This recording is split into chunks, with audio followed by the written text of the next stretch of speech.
Welcome to the second episode of the For the Love of Cricket podcast with Jim and Akim. We'll be we'll be taking a review of the first game of the World Cup, the 50 over World Cup that is between England and New Zealand that was played earlier today. New Zealand ran out the victors in the game this morning. I must say it was a very dominant display from them. It was a very dominant batting display and a very workmanlike effort in the field and with the ball. I thought, yes, England, all the players got starts, but just at the moment where you thought they were set and would have kicked on, New Zealand found a way to get somebody out. Yeah. And they just kept getting wickets in constant intervals, like between 5 and 8 over intervals through the innings. I felt like the last wickets at key intervals.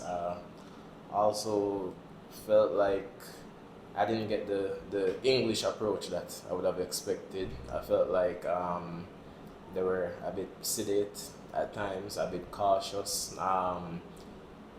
The surface seemed as if it was a fairly good one for batting. I know a lot was made of how the conditions would have been and how it would have probably played. You know, generally how series or games are in Asia, a lot is made of the conditions, and sometimes players probably, even at this level, players probably go out and play with the conditions on their minds and not necessarily play with what's there in front of them or play what's happening on the day. And I felt like that was a bit of the case this morning. England were short on the runs. Shot by 60. Hindsight says they were probably short by. At the 40th over with the final, going into the final power play, there were 230 with Joe Root and Chris Wokes at the crease. Joe Root was set already, made a half century. Livingston had just gotten out before that in like the 38th over. Yeah. And to think that set Joe Root, Wokes, Coran to come, we thought they'd have gotten 320. 320. Yeah, at least. But I'm sure sitting down before the game, they were looking to get 340. Because I think Pakistan played 2 warm-up games there. Both games went 350. And Pakistan lost both games. Yeah. So that was a bit of a disappointing fact for me. The execution of the English team, especially in the batting effort. That being said, though, credit must go to New Zealand. The batting display was brilliant. Will Young will be disappointed having picked up a one baller in a game like this, where Devon Conway and Ravindra, they were brilliant. Ravindra really announced himself to the world with the innings this morning. Fairly new to international cricket, and what better way to announce yourself than in the first game of a World Cup? New Zealand's bowling, they started well with Trent Bolt and Matt Henry. As I expect Matt Henry to be consistent, Trent Bolt to carry, to carry the threat, the wicket-taking threat with the new ball. I thought I was they surprised. got a brilliant spell From Santner. no, not from Santner, Glenn Phillips. Yeah, Glenn Phillips, yeah. Covered some overs. He covered some overs for Nisham, yeah. He covered some overs for Nisham and picked up key wickets. Wasn't a very long spell, but he came in and really helped the team out there. And chipped in very well. Handy overs. Surprisingly, Ishsode missed out. Yeah, that was very surprising for me. I didn't expect Ishsode to miss out in this game. that was probably something that they had up the sleeve. But seeing how Adil Rashid went around the park, probably they knew something we didn't. Yeah, they probably Or knew England something. didn't either. Yeah, they knew something that the whole world didn't. It's still surprising. Still Yeah, surprising. it was still very surprising. What I thought England's bowling was a bit flat through the innings, besides the first ball wicket Yeah, from Curran. I felt it was very flat. They didn't. Well, Curran got the first ball wicket. You would have thought that would have set the tone and really bring them into the defense of the total, which we still thought was a bit under par. But when you look at the execution of the other bowlers, you felt as if they weren't sure of the lengths to bowl on the wicket. There were a lot of Conway played so many drives. There were a number of drives down the ground, drives from Conway and Ravindra, a number of drives.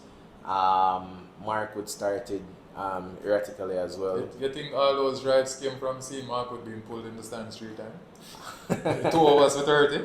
Well, the pulls were played there, but then Chris Wilkes also started off. He fed him some drives early out. Yeah, but he's a swing bowler. He's a swing bowler, but and as I said before, he struggles in Asia. Struggles outside of England. There's no swing. He is a bit inept at times. I think Markwood tried to go into the pitch. Was the complete opposite of what the other seamers were bowling, but it was. Pace wasn't his friend today. Yeah, pace definitely wasn't his friend today. So what about your friend Moeen Ali? There wasn't much spin on offer for him throughout the day. It was just an average spell. Didn't look threatening. 10 overs for 60, 64 or so. Nothing really there to say. Nothing really there. Nothing I can say. Wasn't a remarkable spell. Wasn't containing. Wasn't penetrative. It was just. It really summed up the English bowling effort, and I think it was also a tall ask for him coming in at the situation that he came in with the flyer that England got off the 2 set batters. They're at probably, well, he came in, he bowled the last over the power play. Bowled the last over the power play. They scored 80. Yeah, they scored 81 runs for 1 wicket in the power play. So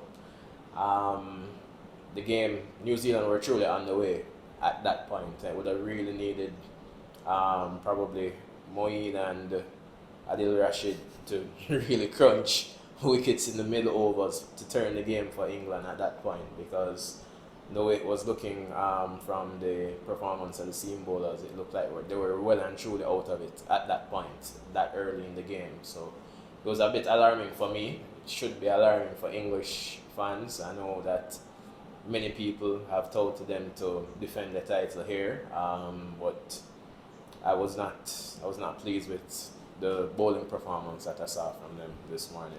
With 8 games to go, defending champions England, you think this is a wake-up call for them? Because they really haven't, since the last World Cup, they've been paying much attention to one-day international cricket. Yeah, I think it will be a wake-up call. So we don't need to sound any alarm bells. No need to panic. I know they like to panic over there. Their media is something else. One loss and it's as if the world is going to end. I don't think they will be at full panic stations just yet, but there are some cause for concern, I would say. There is some cause for concern. Alright. So, New Zealand on the way. They won with 12 overs, 13 overs to spare. That's a huge dent. Net run rate. A huge boost for their net run rate and a huge dent in England's net run rate. They are very, very negative at the moment. Definitely. Alright, that's the end of our review for the first game of the World Cup. Thank you very much for watching.